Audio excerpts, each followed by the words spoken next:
when we are purchasing any commodity under the GST laws, the cost of the goods is 10,000. On that, GST is applicable at the rate of 5%. So in totality, what is the total bill amount? 10,500. तो जब हम purchases इसका record करने जाएंगे, then shall I record these purchases as 10,500 and मान लो मैंने cash में payment किया, तो purchase account debit to cash account. Do I record this as 10,500 purchase account debit to cash account credit 10,500? What do you think? Should we record this? Yes or no? ये हमारे लिए cost की है ना, हमारे लिए कॉस्ट है कि नहीं है, ये परचेज की कॉस्ट है या नहीं है? यस यस और नो? 500 रुपीज जीएसटी पे करना हमारे लिए खर्चा है कि नहीं है? हमारे लिए खर्चा है, करेक्ट है कि नहीं खर्चा? कि नहीं है खर्चा? किसे पे कर रहे हैं हम लोग? मान लो कि हमने ये चीज जो भी थी ये हमने विजय सेल से परचेज किया. We purchase some electronic item from Vijay Sales. Vijay Sale ने हमसे कितने पैसे लिए? 10,500.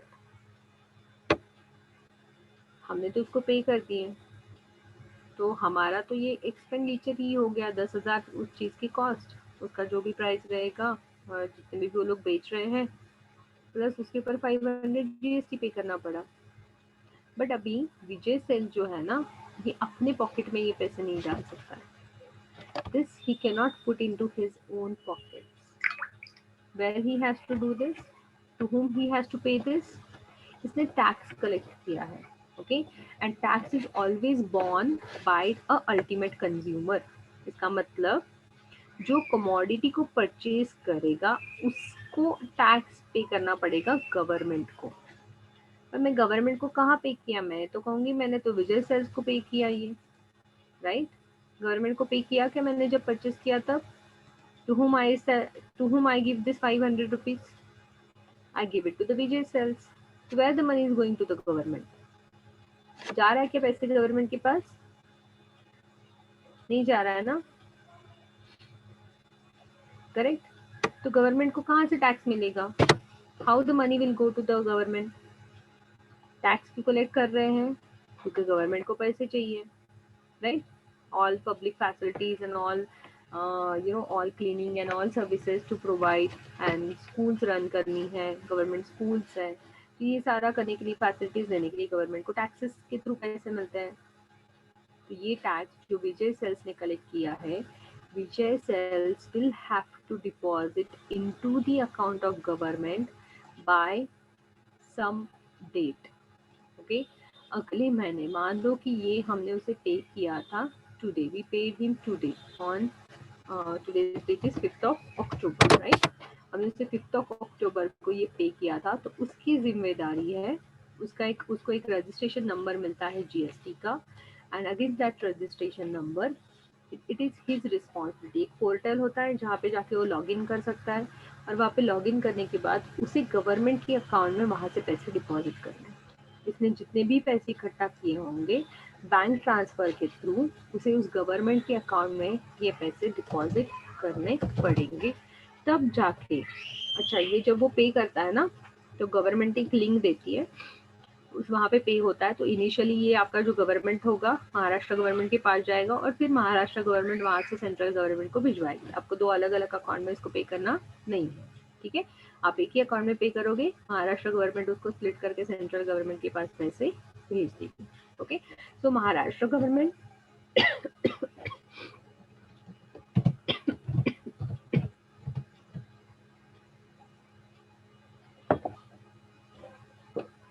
this money will be deposited by 20th of December.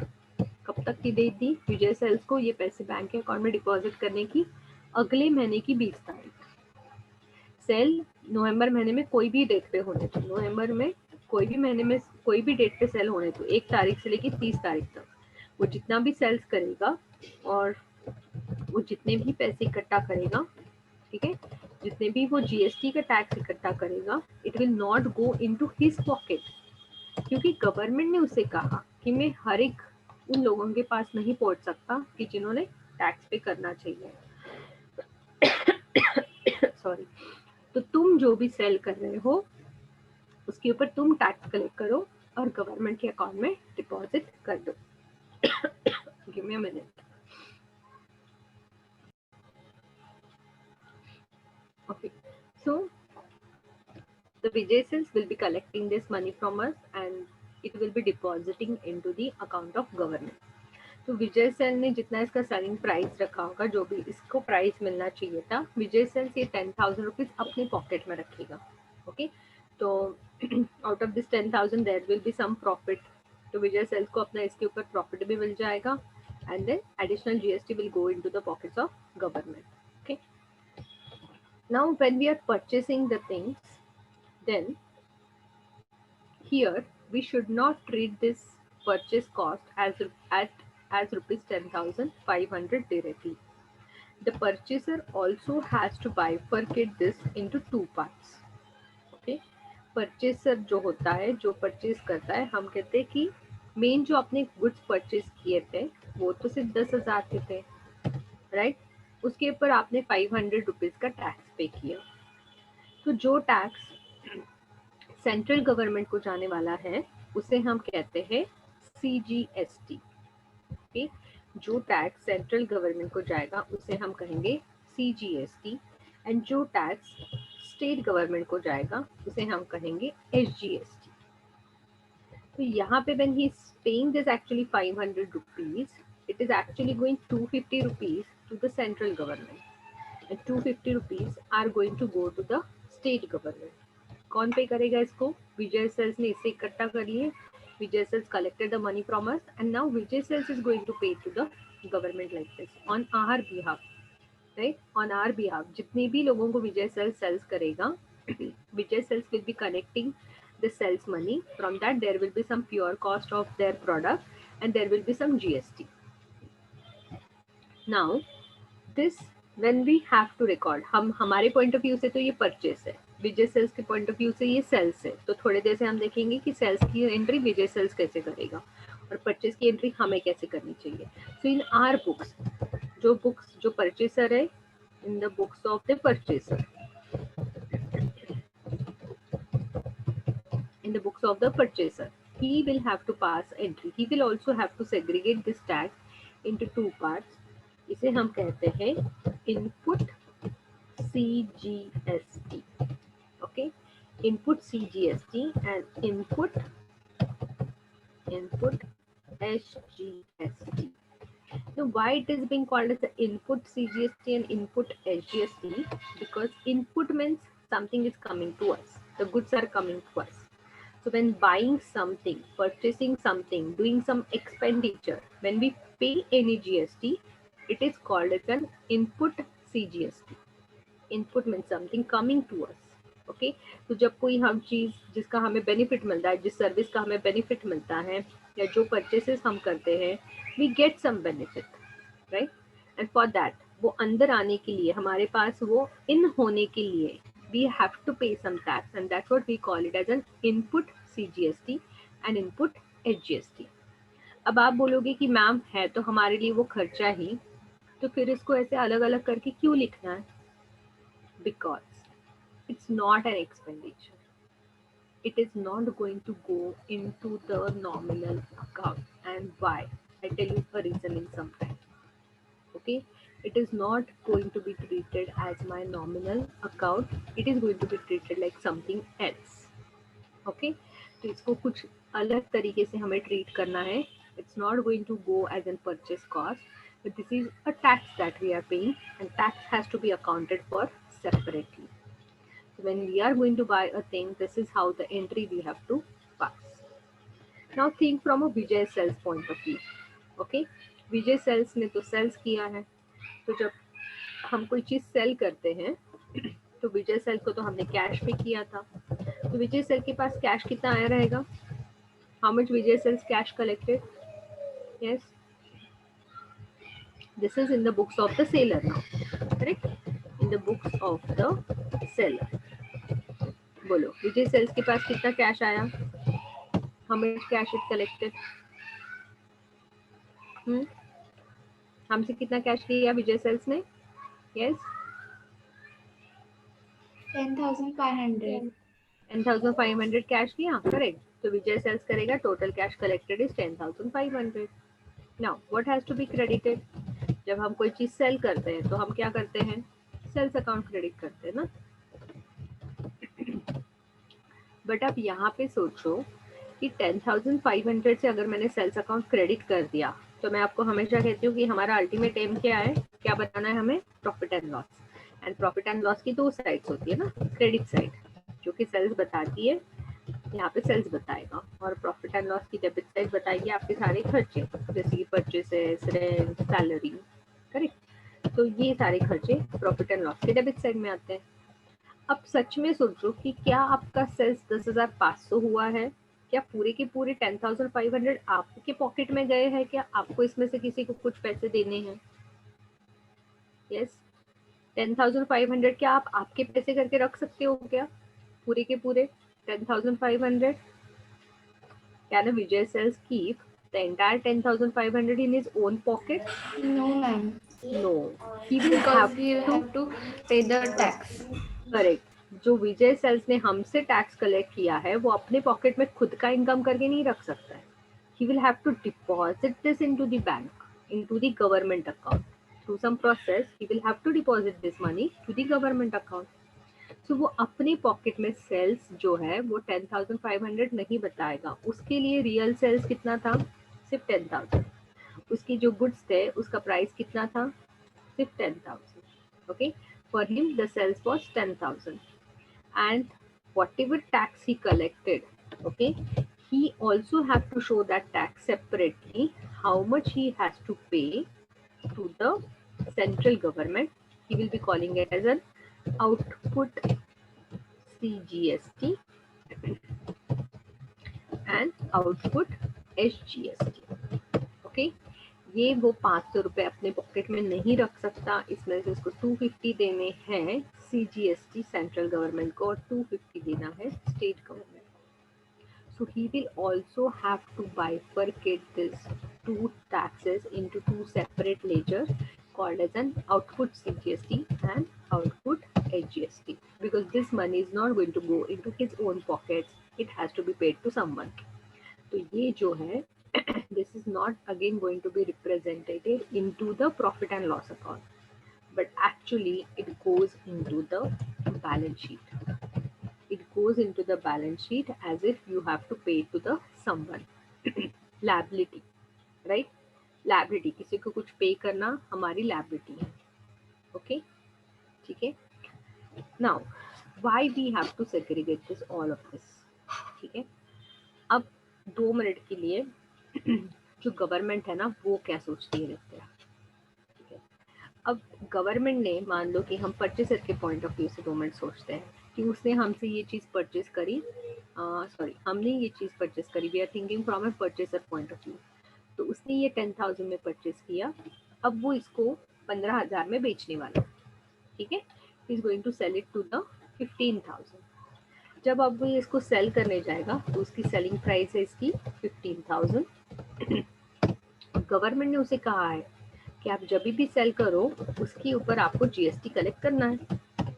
तो जिसको सेल करेगा उसके ऊपर वो उससे भी 5% जीएसटी कलेक्ट करेगा. इस कमोडिटी के ऊपर 5% जीएसटी रेट एप्लीकेबल है. हर एक कमोडिटी के ऊपर रेट अलग है. Go back to this chart, right.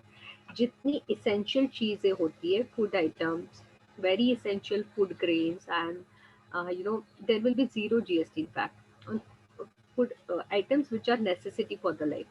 Necessity for the life, जो भी चीज़ें necessity है, health care services है, necessity है, सभी के ऊपर zero GST. बट जितनी आप लग्जरियस चीज़ बाय करने जाओगे उसके ऊपर का GST रेट बढ़ते जाएगा. For example, you buy an Audi, you buy an BMW cars, you buy any luxurious cars, top model cars, GST will be 28%, highest class. Okay. तो क्योंकि गवर्नमेंट चाहती है कि जो ये चीज़ें कंज्यूम कर रहे हैं ना, जो हाई क्लास पीपल ये चीज़ें कंज्यूम कर रहे हैं वो सोसाइटी में सबसे ज़्यादा टैक्स को पे करें. कैपेबिलिटी है क्योंकि उनकी, राइट. और जो इसेंशियल चीज़ें हैं you know, like the people will not be even able to afford these essential things. तो उनसे हम टैक्स कैसे कलेक्ट करें? And that is a motto behind, जब आप जितनी लग्जरियस चीज लेने जाओगे आपको जितना ज्यादा जीएसटी पे करना पड़ेगा. So if you read all of this category, it is already available. I have covered this chart entirely in my earlier video, so go back and watch that video first. ठीक है, you will understand what are the different categories. आप इसको सिर्फ इस तरीके से ही सोचो कि जितनी इसेंशियल चीजें हैं, जैसे जैसे आप इसेंशियल से बढ़ के ऊपर यू नो हाई क्लास चीज़ों में जाते जाओगे, you will have to bear the more cost of the GST.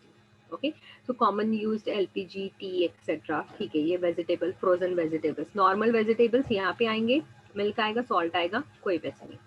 But जैसे आप फ्रोजन वेजिटेबल्स की बात करो, अब वो फ्रोजन वेजिटेबल्स गरीब लोग लेते होंगे क्या? नहीं लेते होंगे. फ्रोजन वेजिटेबल जो वर्किंग है, जिनको you know they don't have a time to cut the vegetables etcetera, they will be taking the frozen vegetables, they will be taking more processed foods. Correct. आप dry fruits and all that it is even preferred by more middle class people. Correct. So 12% GST will be applicable on the butter, ghee, dry fruit, jam, processed food. Processed food, normal people cannot afford the processed foods. Okay. तो थोड़ा सा higher middle class will afford the processed foods. What about an more higher class than this? Okay, we'll all have laptop, computers, and then we'll take very high class services. We'll go to the movie, and then movie tickets also will be having a GST, because GST includes goods का cell करो या service का cell करो, दोनों के ऊपर GST वही percent से लगेगा. और हर एक कमोडिटी के जो रेट्स है ना, वो डिफाइन किए गए हैं गवर्नमेंट की वेबसाइट पे. ओके, गवर्नमेंट की वेबसाइट पे जब आप ऐसा डालोगे HSN, I have already cover this part into the last video कि HSN कैसे दिखाई देता है. HSN यानी हार्मोनाइज सिस्टम ऑफ नॉमेनक्लेचर, कि पता कैसे चले कि कौन सी कमोडिटी के ऊपर कौन सा जीएसटी है. तो उसका एक प्रॉपर नंबरिंग के साथ एक लिस्ट गवर्नमेंट देता है, और इसमें चेंजेस होते रहते हैं. अब तक पेट्रोल और ये सारी चीज़ों के ऊपर कोई जीएसटी नहीं है. They are exempted. Exempted means नहीं लग रहा है, टैक्स ही नहीं लग रहा है. ओके, ये तो है कि जो 0% टैक्स के, यानी टैक्स गवर्नमेंट लगाना चाहती है पर 0% पे लगाया गवर्नमेंट. और एग्जम्प्टेड का मतलब ऐसी चीज़ है कि जो जिसके ऊपर टैक्स नहीं लग रहा है, अभी जीएसटी लगेगा ही नहीं फिलहाल के लिए. तो so those are like petrol, diesel, electricity, etc. because this is needed by all and each and every person. Okay, पहले ही इनके रेट्स इंडिया में इतने हाई है, और जीएसटी इसके ऊपर लगा देंगे तो लोग तो अफोर्ड ही नहीं कर पाएंगे इन सारी चीज़ों को, इन्फ्लेशन बहुत बढ़ जाएगा. Okay, so please go back and check that earlier video where I have covered the harmonized system of nomenclature. I have actually shown on the site कि इसका nomenclature कैसे होता है, नंबरिंग कैसे होता है, और आपको उसको पढ़ना कैसे है. ओके, तो नथिंग बट उस लिस्ट में हर एक प्रोडक्ट का जीएसटी रेट कितना होना चाहिए इसका एक चार्ट दिया होता है. If you put even the GST rates in India, you will get that harmonized nomenclature HSN code के हिसाब से आपको सारी चीज़ें कमोडिटीज के रेट्स दिख जाएंगे. ओके, सो या we were on this point, right? So he wants to, like the purchaser now wants to sell this. तो अपना सेल्स इनवॉइस उसका कैसे दिखेगा? मान लो ये एबीसी कंपनी है जिसने ये परचेज किया था विजय सेल से, अभी इसको बेचना चाहता है. ये जो भी कमोडिटी, इसको बाय एंड सेल करने का इसका बिजनेस है. तो ABC company will be preparing an invoice of 15,000. Now on this 15,000, he will be collecting 5% GST. तो 5% GST कितना होगा इसके ऊपर? 750 rupees. Correct? So total amount that now we are going to collect from the customer. ये तो हमें customer से collect करना है. हमने जिसको भी सेल किया है, मिस्टर एक्स को हमने सेल किया, तो mister x will be paying us rupees 15,750 rupees. अब क्या ये हम हमारे खुद के पॉकेट में रख सकते हैं क्या? नहीं रख सकते ना, हमने किसी से कलेक्ट किया है, हमें इसको गवर्नमेंट को पे करना है. तो जब हम इसकी सेल्स की एंट्री पास करेंगे तो हम क्या एंट्री पास करेंगे? हाँ, कैश तो हमारे पास पूरा आ गया कस्टमर से, 15,750 का कैश हमारे पास आ गया. पर ये हमने सेल्स जो किया है, प्योरली सेल्स हमने किया सिर्फ 15,000 का. उसके ऊपर जो हमने जीएसटी कलेक्ट किया वो हमारे लिए है आउटपुट CGST अकाउंट, या and then there is output SGST account. इसमें उसमें से 750 में से आधे पैसे जो है वो हमें देने हैं सेंट्रल गवर्नमेंट को और आधे पैसे जो है वो हमें देने हैं स्टेट गवर्नमेंट को, राइट। यहाँ पे दो फैक्टर्स आएंगे, output CGST and output HGST. अब गवर्नमेंट क्या कहती है कि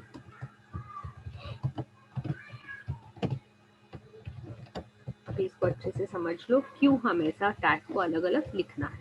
ओके, अब ये हमने कलेक्ट किया है, ठीक है, ये पैसे हमारे पास है, this is in cash form with us, ये हमने कलेक्ट किया है, ये हमने कलेक्ट किया, but this has to be paid to government. हमने कस्टमर से लिया और इसे हमें पे करना है गवर्नमेंट को, तो ये हमारी लायबिलिटी है, इसे कहेंगे हम लायबिलिटी। किसी को जब भी कोई भी चीज आपको पे करनी होती है ना, उसे लायबिलिटी कहते हैं, करेक्ट। ये हमें पे करना है गवर्नमेंट को, हम हमारे पॉकेट में नहीं रख सकते। पर गवर्नमेंट ये कहती है कि आपने भी तो, आपने जब परचेज किया तो आपने भी तो किसी को 250 रुपीज आपने जीएसटी पे किया है, करेक्ट। तो आप अब मुझे पूरा 375 प्लस 375 आप मुझे मत पे करो।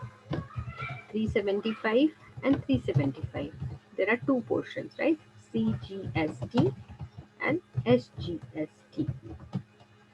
आप मुझे 375 जो गवर्नमेंट को पे करने हैं, आप पूरी अमाउंट मुझे मत पे करो, क्योंकि आपने जिससे परचेज किया था उसको आपने 250 रुपीज ऑलरेडी दे दिए हैं, तो मैं उतने पैसे यहाँ से कम कर देता हूँ।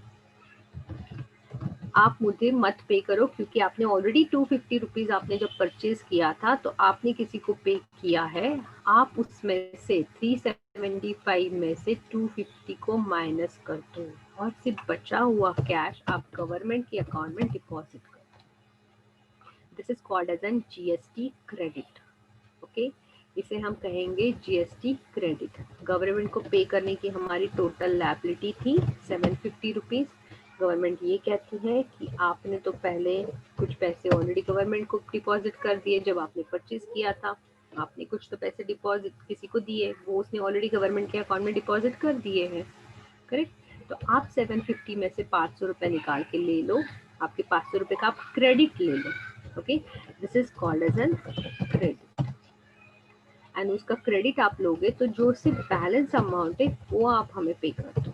हम आपका इतना भी कैश आउटफ्लो नहीं चाहते हैं, हम नहीं चाहते कि आप एक पॉकेट से पैसे दोनों तरफ आप पैसे गवर्नमेंट को दे रहे हो, आपको 375 भी 750 भी गवर्नमेंट को देना है और आप ऑलरेडी 500 रुपए भी गवर्नमेंट को दे चुके हैं, करेक्ट। तो हम नहीं चाहते कि आपका इतना कैश आउटफ्लो हो, तो हम आपको क्रेडिट दे देते हैं। इसी चीज जो आपने परचेस करने के टाइम पे उसके ऊपर 250 रुपीज आपने पे किया था, तो हम उसका आपको क्रेडिट दे देंगे, आप सिर्फ बैलेंस 250 रुपीज जो है वो गवर्नमेंट के अकाउंट में डिपॉजिट कर दो। And this is the reason why we have to maintain it separately. जब तक आप इसको सेपरेटली नहीं लिखोगे, आप इस परचेस के अंदर इसको डाल दोगे, तो आपको पता ही नहीं चलेगा कि सीजीएसटी के अंदर मैं कितना क्रेडिट ले सकता हूँ और एचजीएसटी के अंदर हम कितना क्रेडिट ले सकते हैं। And for that reason it has to be shown separately. जब आप इसको सेपरेटली मेंटेन करोगे, you will have a clear record कि किसके अगेंस्ट में कितना क्रेडिट ले सकता हूँ। मान लो पूरे महीने में आपने 10,000 रुपए सीजीएसटी के लिए कलेक्ट किए और 10,000 रुपीज आपने एचजीएसटी के लिए आपके सेल्स के ऊपर कलेक्ट किया। ये सेल्स कलेक्शन के थ्रू आपने कलेक्ट किया, जो कि आपको गवर्नमेंट के अकाउंट में डिपॉजिट करना है। ओके, बट आपने जब ऑलरेडी परचेज किया था तो इसे हम कहते हैं इनपुट क्रेडिट। ओके, और इसे हम कहेंगे आउटपुट टैक्स, आउटपुट लायबिलिटी। तो जो हम सेल्स के ऊपर कलेक्ट करते हैं उसे हम कहते हैं आउटपुट टैक्स, जो हम कलेक्ट कर रहे हैं कस्टमर से, तो ये हमारे पॉकेट में हम नहीं रखना है, हमें इसको गवर्नमेंट को पे करना है। बट ऑलरेडी हमने सेम गुड्स के ऊपर गवर्नमेंट को कुछ पे करके रखा है, तो उतने का हम क्रेडिट ले लेंगे। मान लो कि इन्होंने इसको बाय करने के टाइम पे 7,000 और 7,000 का सामने वाले पार्टी को जीएसटी पे कर दिया था, राइट। तो आउटपुट टैक्स के अंदर आउटपुट सीजीएसटी के अगेंस्ट आपको इनपुट सीजीएसटी का क्रेडिट मिल जाएगा और आउटपुट एसजीएसटी के अगेंस्ट आपको आपके इनपुट सीजीएसटी का क्रेडिट मिल जाएगा and then only net amount has to be deposited with the account of the government. Yes, clear with the concept why we have to show this separately. आप अगर इसको separately maintain नहीं करोगे तो आप इसका क्रेडिट नहीं ले पाओगे. Okay, if you have understood this, then I go to the next concept of this. Yes, any doubts you have here? Credit system क्या है, समझ में आया? फायदे की चीज है कि टोटे की चीज है? सोचो बिजनेसमैन के पॉइंट ऑफ व्यू से फायदे की चीज है ना. वो एक अपने पॉकेट से 750 कलेक्ट कर रहा है कस्टमर से और उसमें के 500 रुपीज वो ऑलरेडी गवर्नमेंट को पे कर चुका है. करेक्ट. तो गवर्नमेंट कहेगी सेम कमोडिटी के ऊपर आप मोबाइल ले रहे हो, उसके ऊपर आपने गवर्नमेंट को ऑलरेडी टैक्स दे दिया 500 रुपए का. वही मोबाइल आप जब आप किसी को सेल करने जा रहे हो तो आप उनसे 750 रुपीज ले रहे हो और इस 750 में से आपने ऑलरेडी 500 रुपए गवर्नमेंट को दे दिए, तो सिर्फ बैलेंस 250 आप गवर्नमेंट के अकाउंट में डिपॉजिट कर दो. And this credit system was there earlier also. ऐसा नहीं है कि ये क्रेडिट सिस्टम अब भी आया है. This was there in the case of service tax, this was there in the case of VAT also, but now it has become little more easy. अब थोड़ा सा इजी बन गया है, इसको ट्रेस करना इजी बन गया है. जीएसटी नंबर्स कंपलसरी कहते हैं हम लोग कि जो इसको क्रेडिट लेना चाहता है उसके पास जीएसटी का रजिस्टर्ड नंबर होना चाहिए. मान लो कि आप ऐसे अब आप कहोगे कि मैम हम कहाँ पे ले क्रेडिट, राइट? आप कहाँ पे लोगे? आप तो बिजनेसमैन नहीं हो. आप विजय सेल से जाके मोबाइल लेकर आए तो आप किसी को कुछ सेल कर रहे हो क्या? आप किसी को कुछ सेल कर रहे हो? Like a common people like us, we are not selling anything. We are a final consumer. So if you are a final consumer, then you don't have to take a credit. Then in that case, you don't have to mention this separately. Whatever purchases you made, you can include those costs as a cost of purchases. क्योंकि आप final consumer जो हो, आप तो किसी को cell नहीं करने वाले हो, ना ही आप उसके ऊपर जीएसटी लगा सकते हो क्योंकि आपके पास जीएसटी का नंबर नहीं है. करेक्ट. जीएसटी आप तभी लगा पाओगे किसी को जब आपके पास जीएसटी का रजिस्टर्ड नंबर होगा. जब आप ऐसी कमोडिटी को सेल कर रहे हो जिसके ऊपर जीएसटी एप्लीकेबल है और आपका एक टर्नओवर बेस्ड होता है ये रजिस्ट्रेशन, कि जिसका 20 लाख के ऊपर टर्नओवर जाता है. टर्नओवर यानी पूरे साल के सेल्स और इनकम मिला के अगर 20 लाख के ऊपर आपका टर्नओवर है तो आपको जीएसटी का रजिस्ट्रेशन मैंडेटरी है. आपको जीएसटी नंबर लेना पड़ेगा. आप जो भी सेल करोगे इसके ऊपर आपको जीएसटी कलेक्ट करना पड़ेगा और वो गवर्नमेंट के अकाउंट में डिपॉजिट करना होगा. अगर आपका 20 लाख से कम का टर्नओवर है तो आपको जीएसटी नंबर मैंडेटरी नहीं है. ना ही आप आपके सेल्स के ऊपर जीएसटी लगाओ, ना ही आप किसी से कलेक्ट करो, ना ही आप गवर्नमेंट को पे करो. ओके.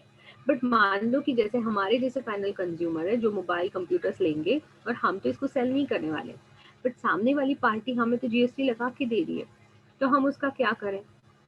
हम इसको सेपरेटली ट्रीट नहीं करेंगे क्योंकि इनपुट टैक्स का क्रेडिट जो है वो सिर्फ आउटपुट जीएसटी के अगेंस्ट ही मिलेगा. नहीं तो आप ये नहीं बोल सकते कि गवर्नमेंट को कि मैंने 500 रुपए पे किए, चलो मुझे रिफंड दे दो क्योंकि मैं तो सेल नहीं कर रहा हूँ, पर मैंने तो आपको पे किया. गवर्नमेंट ये कहती है कि फिर तो आप फाइनल कंज्यूमर हो.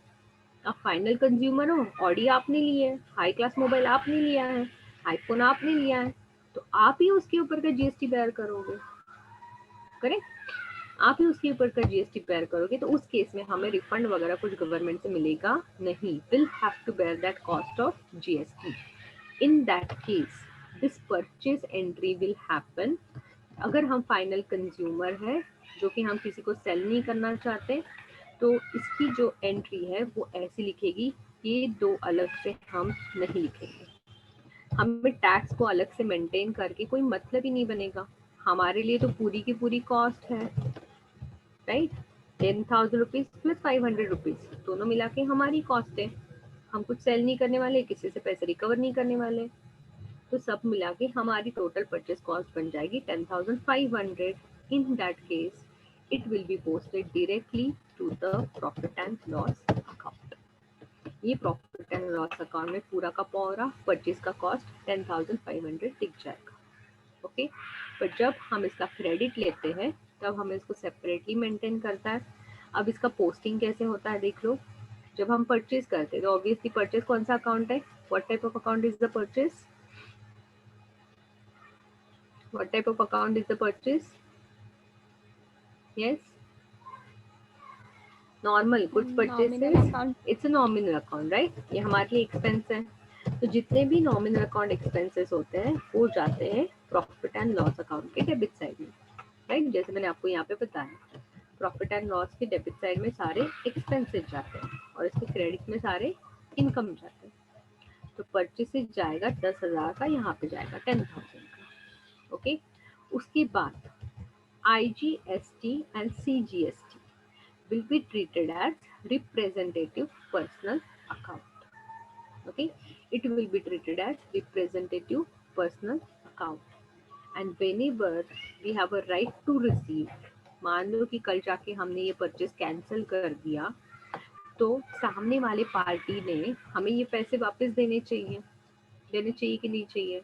अगर कल जाके हम उसको ये गुड्स रिटर्न करके आते हैं तो हम क्या कहेंगे, दे दो भैया, जो टैक्स भी पे किया था वो भी दे दो, करेक्ट। उस केस में उसको टैक्स के साथ हमको पैसे वापस करने पड़ेंगे। So it's kind of an like representative personal account where we have a right to receive this.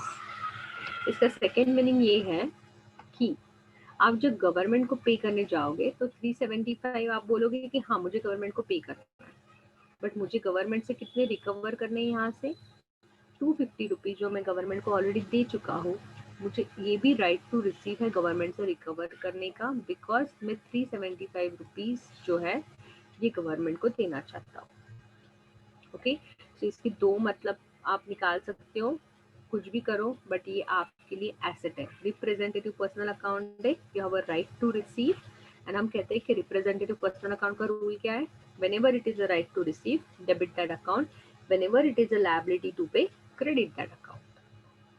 तो ये तो मेरा राइट टू रिसीव है, कल जाके मैंने गुड्स रिटर्न किए और रिटर्न नहीं भी किए तो I can take a credit of this, ये मैंने किसी को पे कर दिए है ऑलरेडी, जिसकी जिम्मेदारी है कि वो जाके गवर्नमेंट को पे करें। तो मैंने तो मेरे साइड से पे कर दिए, तो it is a right to receive. In that case it goes into the balance sheet asset side, ये बैलेंस शीट के एसेट साइड में दिखाई देंगे IGST इनपुट, CGST and input SGST, okay,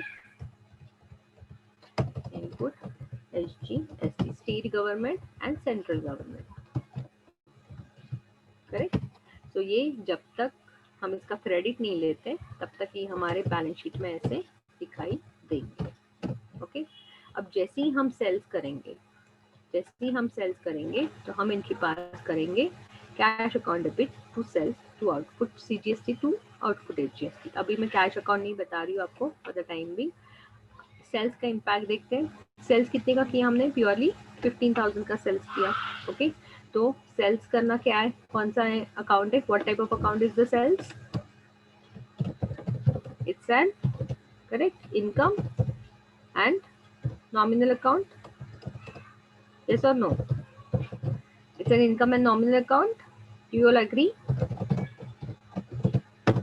yes, it has to go where, it has to go to the profit and loss account credit side, okay. So it's an income nominal account, it has to go to the profit and loss account credit side। तो यहाँ पे हम 15,000 का sales बताएंगे, but what about this, ये जो मैंने सामने वाले पार्टी से पैसे इकट्ठा किए, I can't put it into my own pocket, I can't show this as my income, ये मेरा इनकम है ही नहीं, क्योंकि कल ये पैसे मुझे देने हैं गवर्नमेंट को। So again, this is a representative personal account. It represents that I have to pay this amount to someone. It represents that person to whom I have to pay this amount. So whenever it is a representative personal account and it's a liability to pay, हमें इसको पे करना है government को, it's a liability to pay to someone. Okay, in that case, this will be credited to the output CGST account, and being it's a liability, it will be shown into the balance sheet. Okay, whenever it is a representative personal account, you will be little not more clear about this right now. I have explained you already, right? मैंने आपको representative personal account बताया है, or are you not clear about that? Yes, have I shown you representative personal account before? No, ma'am. No? ठीक है. Okay. So till that I would cover up then it immediately tomorrow. But it's an जैसे हमने personal account में एक skip किया था मैंने, if you remember, right? Personal account I skip something. If you remember, personal account में मैंने ये कहा था कि ये मैं आपको बाद में एक्सप्लेन करूंगी. So okay, I come back here. Yeah, ये रिप्रेजेंटेटिव पर्सनल अकाउंट है. Okay. So this representative personal account, it says that जब आपका वो एसेट है, तो मैं के लिए रूल समझ लो, एग्जांपल्स मैं कल बताऊंगी. Asset means you have a right to receive. Okay, आपका जब हक है कि आपको ये पैसे वापस मिले या वो चीज़ आपको वापस मिले, तो जब आपका राइट टू रिसीव होगा तो डेबिट करना है. And when it is liability to pay, आपकी लायबिलिटी है, आपको किसी को पे करना है, तो वो अकाउंट को क्रेडिट होना चाहिए. The same thing is happening here. It's my liability to pay to the government. I can't put this into my pocket. तो जैसे ही आपकी liability बन जाती है, it goes into the balance sheet liability side. Okay, it will go into the balance sheet on the liability side. और इसे हम कहेंगे output CGST and output HGST. Okay, clear? या तो जब आपको इसको सेट ऑफ करना है, यानी जब आपको इसका क्रेडिट लेना है, तो कुछ नहीं, इसको अदला बदली करके लिखना होता है. ओके, जब इसका क्रेडिट लिया जाता है, I think you don't have to go into that depth right now कि इसका क्रेडिट लेने के टाइम पे एंट्री क्या होती है. तो ये एक दूसरे को सेट ऑफ करते हैं, ये एक दूसरे को नलीफाई करते हैं. ओके, तो जब हमें इसका क्रेडिट लेना है, कि जब हम कहते हैं कि गवर्नमेंट को 375 नहीं, तो 375 में से इनपुट टैक्स को माइनस करना है, तो ये सिंपली यहाँ से हम उठाते हैं और ये साइड में माइनस के साइन के साथ लिख देते हैं. Okay, this will go from here और ये यहाँ पे आ जाएगा. सेट ऑफ करने के टाइम पे मैं बता रही हूँ, डोंट गेट कंफ्यूज. जब मैं सेट ऑफ करने जाऊंगी इसका, तो इसमें से मैं इसको माइनस कर दूंगी बस. यहाँ से मैं 250 माइनस कर दूंगी इनके टोटल में से, एंड सिर्फ नेट अमाउंट में बताऊंगी कि मुझे गवर्नमेंट को पे करनी है. Okay, yes, understanding little bit. या now from your accounting point of view, what you have to remember is, आपको टैक्सेस अलग से बताना है. ओके, whenever you purchase, we use an account called input CGST and input HGST, and whenever we sell, we have to use an account called output CGST and output HGST. Okay, this is the entire story that I explained you with the very good concept of an GST. Even I believe it is good that it is in your syllabus. बहुत अच्छा है कि आपकी 11th के syllabus में अभी डाला है. जो पुरानी बैचेस हैं उनके ये syllabus में नहीं है, and even they get introduced this to the BCom level. उनको ये बेसिक कंसेप्ट भी नहीं पता है कि इनपुट CGST और इनपुट HGST अलग से लिखना है. They even don't know that. Okay, so you are lucky. लेकिन advantage of it, it's not going to be into too much depth. आपको सिर्फ दो चीज़ें समझनी है कि जब आप परचेज करो तो उसके ऊपर जो GST पे करते हो उसको इनपुट CGST में डालो, दूसरे GST को आप because you have to understand कि जो भी आप टैक्स पे करोगे वो दो जगह पे स्प्लिट है, एक सेंट्रल को जाएगा, एक स्टेट को जाएगा. क्योंकि इसका क्रेडिट जो होता है ना, वो भी सेंट्रल के अगेंस्ट आप सिर्फ सेंट्रल का क्रेडिट ले सकते हो और स्टेट के अगेंस्ट आप सिर्फ स्टेट का क्रेडिट ले सकते हो. इसकी भी अलग अलग क्रेडिट लेने की स्टेप्स होती है, तो उसके हिसाब से आपका बाइफर्केशन ही होना जरूरी है. इसलिए आपको दो अलग अलग अकाउंट बनाने, आप एक ही अकाउंट बना के नहीं चलो. Okay, and whenever you sell, you have to call it like an output CGST and output HGST. Okay, are you confused with any of the long forms that are being used? GST का long form याद रहेगा, goods and service tax. पहले अलग अलग था, goods के ऊपर पहले वैट लगता था, सर्विसेज के ऊपर पहले सर्विस. जब आप किसी को देते हो एक स्पेसिफिक टर्नओवर के ऊपर, एक स्पेसिफिक आपका सेल्स है उसके ऊपर, तो सर्विस टैक्स लगता था. अब इन दोनों को मिक्स कर दिया है. पहले इनके रेट भी अलग अलग हुआ करते थे. So there was lot of confusion कि जहाँ पे कोई बिजनेसमैन या होटल में जब हम जाते हैं तो वी गेट गुड्स, हमें खाना भी मिलता है, तो खाना इज लाइक गुड्स, बट हमें सर्विस भी मिलती है. करेक्ट. तो ये जहाँ पे ऐसी दो चीज़ें कंबाइन होती थी वहाँ पे बहुत दिक्कत आती थी कि गुड्स के ऊपर वैट अलग से लगा और फिर सर्विस वाला पोर्शन है, कितना सर्विस दिया वो डिफाइन करो. अगर आप 100 रुपीज़ की कोई चीज़ परचेस करते हो, कोई डिश परचेस करते हो, तो उसमें गुड्स कितना है और उसमें सर्विस कितनी है, ऐसा अलग अलग डिफाइन करो, फिर उसके ऊपर अलग अलग टैक्सेस लगाओ. That was pretty difficult. And that's what India छोड़ के बाकी सब जगह पे ये बाइफर्केशन नहीं था. सब मिला के आप सर्विस दो नहीं तो आप गुड्स दो, सभी के ऊपर मिला के एक ही टैक्स लगता था. तो सिर्फ इंडिया में ये बहुत लेट आया. This came into July 2017. Okay, and I think still the cover there are so many updates which are happening every day on this. आप देखोगे कि जीएसटी अभी भी एक बवाल है बिकॉज टैक्स में कुछ लिखा जाता है. This is all driven through the online portal. Online portal में कुछ और होता है, सारी फैसिलिटीज वहाँ पे नहीं मिलती है. So yeah, government is trying to solve this, but still I mean it is better than before because it reduces lot many complications on the credit system as well. Okay, yes, at least you understand a bit of GST, yes or no? Yes, ma'am. Okay, so Yeah. we'll continue. Yeah, we'll continue in the next lecture. Till that I tell you what you have to read from the module. Okay, from your textbook, sorry, not from the module. CA का बोल बोल के module module मुंह में बैठ गया अभी.